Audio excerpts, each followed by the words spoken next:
In this episode of Hacking Hollywood, we're going to discuss some of the basics that you need to know to be a successful background actor.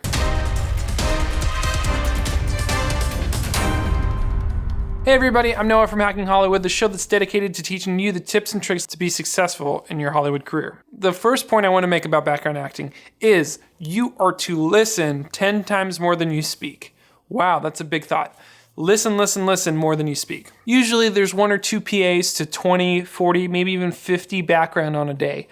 And so if everybody's asking questions and not listening to the PA, to the AD, giving them the instructions, it's going to make the day very inefficient. So do your due diligence to listen more than you speak. Questions are good. You need to ask questions sometimes, but guess what? Let them explain everything first before you ask your question. You might ask a question about something they're about to explain, so you short-circuiting that transaction of information can be dangerous. There's some frequently asked questions that background actors tend to ask. What are we shooting? How many scenes are in the day? How long do you think we're going to be here today? Are we on the last shot? Can I use the bathroom before I go to set? These frequently asked questions hopefully are addressed by your PA or your AD before you start. That's something they should contribute to you, and hopefully your contribution to them is to not ask the question if it's already been told. Set life is unique. We don't know how long the day is going to go. We don't know how many shots they're going to be because we're not in charge of those things. We're communicators. We help distribute information. We don't typically know those answers. So we might give you a best guess, but really our guess of what our boss's boss is going to do is not always going to be accurate. The costumes department is very thankful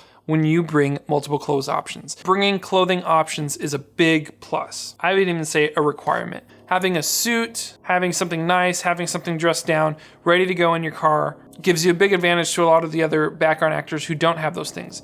And guess what? If we use 2 outfits of yours on set, you get a little pay bump too. So it's nice to have multiple options and multiple sets of clothes that we can use on set. You're carrying a big bag with lots of clothes and lots of things, but that's unfortunately just part of the job as a background actor. There's always good and bad to a job, and that's just one of the things. You should also be prepared for change. That's something that's huge on set. Schedules change the night before, the morning of, midday. Stuff goes crazy, stuff changes. So if you're the person who doesn't like change and doesn't know how to adapt during the day, then background acting is probably not for you.